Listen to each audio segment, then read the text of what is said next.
құрметті бүгінгі кеш қонақтары. Дәнеш Ақышевтың 95 жылдығына орай «Үнім сағыныш» әнін аманат атты мерекелік кешімізге қош келдіңіздер. Баршаңызға аян, Жаркент десе, ең алдымен еске түсер екі есім бар. Бірі қазақ бейнелеу өнерінің көшбасшысы Әбілхан Қастеев, ал екіншісі биыл баршамыз 95 жылдық мерейтойын тойлап жатқан әйгілі әнші, саналақ сазгер, Қазақстан Республикасының халық әртісі Дәнеш Ақышев.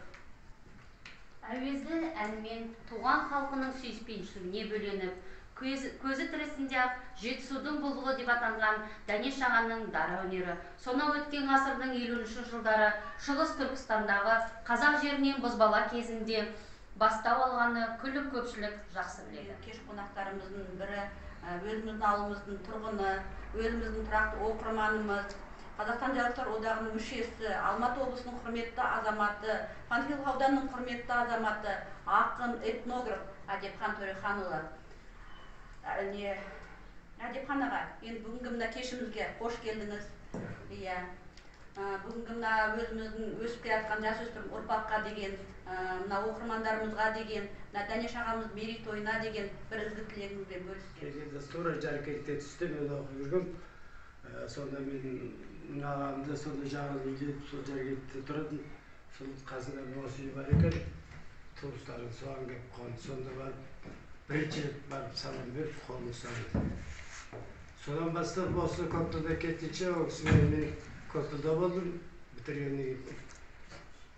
Неге кеттім? Институтқа кеттім, институтқа барып, Қазақстанның 40 жылдығы 60 жылғы деймін болды. Сонда онда Мұхтар Әуезов те тірі, Сәйіт Мұқанов та тірі, Әлкей Марғұлан да тірі, Кемел Әзірбаев та тірі, Темірбек жоқ. O da tірі тағы бір ақындар болады бізде. Солардың бәрі басы қозып Мұхтар Әуезов. Ең бірінші рет қазақта өзінің тәуелсіздік алған жоқ. Сонда да сол Қазақстанның 40 жылдығына қарсы Қазақстанның жаңағы айтысын жасады. Ақындар айтысын жасады. Онда қыз бен жігіттің емес, онда заманның қиын кезі, біз ордалық қамалатын кезіміз жаңағы жеке-жеке айтып көрсетті. Сонда ақындар да біздің енді жазба ақындарды шақырды, Тоқбай аға барды. Панфилов ауданының құрметті азаматы, Көктал ауылының ардагерлер қоғамының төрағасы Сайлау Тұрдығазы аға сөз өзіңізде. Өзіміз тұрақты оқырманымыз. Саламатсыздар ма, құрметті жастар, балалар. Жалпы Дәнеш туралы айтар кезде ойланып, толғанып, Дәкең туралы қандай айтсақ екен, не туралы айтсақ екен деп біраз ойландым осы жерге келерде. Жалпы қазақ өнеріне өзінің үлкен қорын несін қосқан адамдар аз, қадалғаны ғана. Сондай адамдардың бірі Дәнеш аға. Дәнеш аға қазақ ән күй өнеріне Жетісу өнер мектебін ашқан, Жетісу ән күй мектебін ашқан ерекше тұлға. Біздің қазақ өнерінде арқаның мектебі дейді, дауысты келеді. Немесе батыстың мектебі дейді, Атырау, Гурьев, дауыспен айтатын мектеп ән өнері бар. Соның ішінде Жетісу ән өнер мектебі бұл жалпы енді мен әнші емеспін, бірақ әншілер біледі. Біздің Жетісу ән мектебінің бір ерекшелігі бұның әнінде, лирикасында. Онда жатып жатқан қандай тұнып тұрған әуен, ырғақ, бір керемет Жетісу өнер мектебінің сол әндерінің қалыптасуына үлкен өнер қосқан Дәкең аға. Енді келесі бүгінгі кешіміздің қонағы, өз ауылымыз болмаса да өзіміздің көрші ауылдас Әулиеағаш ауылынан деп Мұхтар ағамыз бұрыннан білеміз. Осы Дәнеш ағаның әндерін дәріптейді деп. Сондықтан енді Мұхтарғали Қайнекенұлы, сізден бір қолқа осы Дәнеш әндерінен болса, сонымен жылы лебізіңізді естісек деп сөз өзіңізде. Атамыздың 95 жылдығы жылда осы әр 80 жылдығы болсын барлығына тойланып келатыр елімізде. Дәнеш ағамыз кейінгі жылдар ғана марапатқа ие болды. Көреалмаушылықта болды негізінде.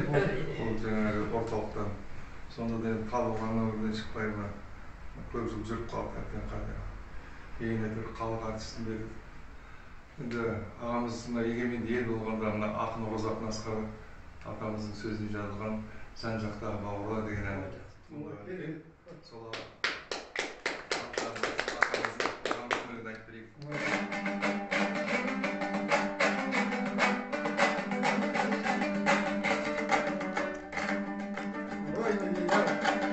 артта қалған айнагүл айдында асқар тауым бар қай жер оған сай келер бармысыңдар бауырлар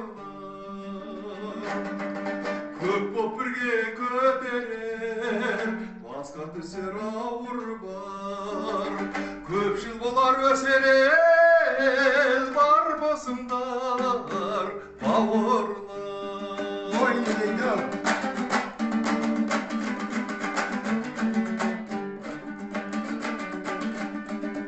ел бұрышы өтелер бітпес қандай дауың бар ана болған бөтен ел ана болмас бауырлар бірің асу бірің бел алыстағы бауырлар келіп кетіп жүріңдер көрген жерде ауыл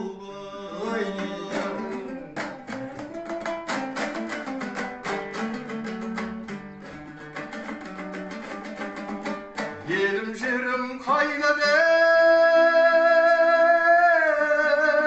соңымнан ерген қауым бар көздемей тек пайданы ойланыңдар бауырлар көп боп бірге көтерер басқа түсер ауыр бар көпшіл болар өсер ел бармысыңдар бауырлар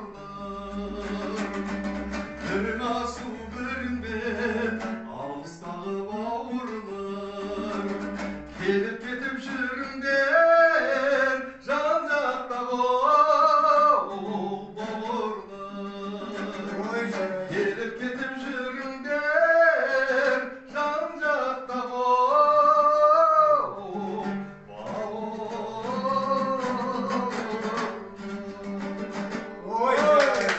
Бізде өте тарихи саяқ. Оның ішінде міне Дәнеш Рақышевтың нағыз көзін көрген ағаларымызбен тілдесіп, жүздесіп, үлкен өнеге алып отырмыз. Бұндай сәт ылғи бола бермейді, бұндай мүмкіндік бола бермейді. Әдепхан ағаға, Сайлау ағаға үлкен алғысымызды білдіреміз. Осындай өнегелі әңгімелермен бөлісіп, жас ұрпаққа іздерін қалдырып отырған ағаларымызға үлкен рахмет айтамыз, алғыс айтамыз.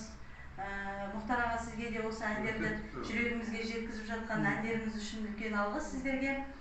Енді Дәнеш Рақышевты танымайтын адам жоқ деп, бағана Әдепхан аға айтты ғой, бүкіл қазақ елі таниды деп. Сайлау аға айтып жатыр, өзінің өнер мектебін ашқысы келген деп. Бүгінде біздің Панфилов ауданы Жаркент қаласында Дәнеш Рақышевтың өзінің өнер мектебі, ақындар өнер мектебі бар. Талдықорған қаласында мектеп-интернат бар. Дәнеш Рақышев Кішігірімтін университеттен ашса болсын. енді міне сол жаңағы құлақ қағыс бола жүре ме? Университеттен де кафедралардың атын беруге болады. Биылғы жыл мерейтойын негізі үлкен көлемде атап өтуге болатын еді. Мына індеттің салдарынан кішігірім осындай ғана шаралар өткізуге тура келіп тұр. Дегенмен де Дәнеш Рақышев атындағы театр бар бізде. 20-дан аса репертуарында спектакльдерді бүгін бүкіл тек қана біздің ауданымызға ғана емес, бүкіл облысқа алып шығып гастроль етіп жүрген. Оларды да атап өтуге болады. Ағамыздың атын қазіргі кезде танытып жүрген осындай мектептер, театрлар жұмыс жасап жатыр. Халық аузынан түспей келеді. Қазақтың әніне өзіндік мәнер, сезім, түйсік енгізген, өнеріне үлес қосып, қайталанбас өрнегімен өрістетіп, Дәнеш ағаның өзі де, өлеңі де бұл күнде халық мұрасы. бүгінгі шарамызға келіп, қатысып, ізгі тілектеріңізді білдіргендеріңізге көптен көп рахмет. Келесі кездескенше сау, саламатта болыңыздар.